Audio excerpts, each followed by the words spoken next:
ঘাটে মারবে আমাকে। তুমি সিভিক হয়ে আবার বেশি বাড়াবাড়ি, হ্যাঁ তুমি সিভিক হয়ে আসবে আমাকে, তোমার এত বড় স্পর্ধা, হ্যাঁ তুমি সিভিক হয়ে আমায় মারতে আসবে? অফিসার ওখানে দাঁড়িয়ে দাঁড়িয়ে কথা বলবে, সিভিক হয়ে মারতে আসবে? হ্যাঁ সিভিক হয়ে মারতে আসবে? সিভিক হয়ে গায়ে হাত দিতে আসবে কেন? সিভিক পুলিশের কি ইয়ে আছে ও গায়ে হাত দেবে? আমি ওকে বলছি তো যে ওখানে স্যারকে দিলাম, আবার এখানে কেন দেবো? আমি কোনোদিন দিই না। এখানে ওইখানে যদি নেয়, স্যাররা বলেছে যে আমার এখানে নিলে এইখানে দেওয়ার দরকার নেই। হ্যাঁ না, ও ওরকম করছে কেন? ও সিভিক হয়ে গরম দেখাচ্ছে কি ও আমাকে? হ্যাঁ ড্রাইভার বলে কি আমরা মানুষ নয় নাকি? হ্যাঁ সিভিক পুলিশ আমাকে ড্রেস খুলে মারতে আসছে, আমাকে সিভিক পুলিশ ড্রেস খুলে মারবে। হ্যাঁ ও বলছে আমি এখন পাবলিক। হ্যাঁ কত ঘাটে মারবে আমাকে? তুমি সিভিক হয়ে আবার বেশি বাড়াবাড়ি, হ্যাঁ তুমি সিভিক হয়ে আসবে আমাকে, তোমার এত বড় স্পর্ধা, হ্যাঁ তুমি সিভিক হয়ে আমায় মারতে আসবে? অফিসার ওখানে দাঁড়িয়ে দাঁড়িয়ে কথা বলবে, সিভিক হয়ে মারতে আসবে? হ্যাঁ সিভিক হয়ে মারতে আসবে? সিভিক হয়ে গায়ে হাত দিতে আসবে কেন? সিভিক পুলিশের কি ইয়ে আছে ও গায়ে হাত দেবে? আমি ওকে বলছি তো যে ওখানে স্যারকে দিলাম, আবার এখানে কেন দেবো? আমি কোনোদিন দিই না। এখানে ওইখানে যদি নেয়, স্যাররা বলেছে যে আমার এখানে নিলে এইখানে দেওয়ার দরকার নেই। হ্যাঁ না, ও ওরকম করছে কেন? ও সিভিক হয়ে গরম দেখাচ্ছে কি ও আমাকে? হ্যাঁ ড্রাইভার বলে কি আমরা মানুষ নয় নাকি? বলুন তো, এই সিভিকগুলো তো সাহস কোথা থেকে পায়? এই যে দেখছেন জামা প্যান্ট খুলে ফেলেছে, জামা প্যান্ট খুলে ফেলার পরে সে আবার জামা প্যান্ট খুলে ওকে মারতে এসছে। আমি এখন সাধারণ পাবলিক। হ্যাঁ তুমি সাধারণ পাবলিক তো কী হয়েছো? সাধারণ পাবলিক বলে কি সবার গায়ে হাত দেওয়া যাবে? আপনারাই বলুন। সাধারণ পাবলিক বলে তো মানুষের গায়ে হাত দেওয়া যায় না। আজকে এই রিসেন্টলি 2-3 দিন আগেও একটা সিভিকের ভিডিও জনসম্মুখে ভাইরাল হয়েছে।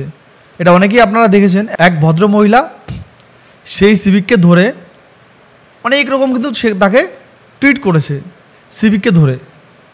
তারপরে এদের সাহসটা কি একটু কমে না? লজ্জাবোধ কি এরা সব খুইয়ে ফেলেছে? এদের মধ্যে কি একটু লজ্জাবোধ নেই?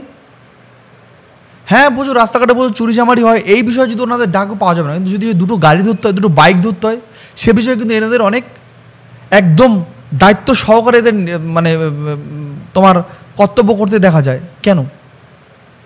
আজকে মানুষ যদি কোনো প্রবলেম করে ডাকে, তখন এদের কর্তব্য যায় কোথায়?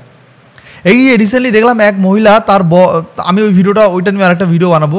তার বর কোনো একটা দোকানে, তারা দোকান পান বিড়ি সিগারেটের দোকান হয়তো আছে, তার দোকানের সামনে কিছু সিভিক এরকম টাকা তোলা তুলছিল, সেই সিভিকের একটা ভিডিও করে ছেড়ে দিয়েছে। তারপরেও সেই সিভিকের বাড়িতে পুলিশকে হানা দিয়েছে। কেন এরকম হবে? সিভিকের ওর বউ গিয়ে এফআইআর করছে, বলছে এফআইআর নেবো না। কেন হবে এরকম? আজকে এই যে অবস্থাটা তোমরা দেখতে পাচ্ছ ভিডিওটা, এই যে অবস্থা, এরকম অবস্থা যদি রাজ্যে আবার হয় কেমন হবে? এতে কি পুলিশের মানসম্মান বা সিভিকের মানসম্মানটা কত থাকছে? আপনারাই বলুন, থাকছে? আজকে এদের দিয়ে এইভাবে তোলানো কেন হবে? আর এরাই বা এত সাহস কোথায় পায়? সরকার তো এদেরকে টাকা দেয়, যথেষ্ট টাকা দেয়। এরা এরকম কেন করবে? যাই হোক ভাই, আমি অনেক কথা বলে ফেললাম, অনেক কথা বলে ফেললাম। বেশি কথা বলে আমি আবার সিরিয়াস হয়ে যাচ্ছি আস্তে আস্তে। তো আমি চাইবো যে এই জিনিসটা বাংলা থেকে আস্তে আস্তে বন্ধ হোক, একদমই বন্ধ হোক। দেখো এই সিভিকে দেখো, ও নিজেকে যে কী এমন ভাবে, দেখো কয়েকদিন আগে কিন্তু একটা সিভিকের কান ধরে অভ্যাস করানো হয়েছে, সেটা তোমরা দেখেছো। এই ভিডিওটা কিন্তু প্রচণ্ড ভাইরাল হয়েছে, সিভিকের কান ধরে অভ্যাস করানো। তারপরে এদের একটু লজ্জা না দরকার, এই পুলিশটা লাস্টে হাত জোর করে ক্ষমা চাইছে, এটা হয়েছে। এদের এগুলো দেখে কি ওদের একটু লজ্জা শরম বোধ কোথাও নেই না? কি হবে না? এটা তোমরাই বলো, এদের কি লজ্জা শরম বোধ হবে না কোনোদিনও? তো ঠিক আছে বন্ধুরা, আমি অনেক কথা বলে ফেললাম। আজকের মতো ভিডিওটা আমি এখানে শেষ করছি। নেক্সট দেখা হচ্ছে খুব তাড়াতাড়ি। Bye bye.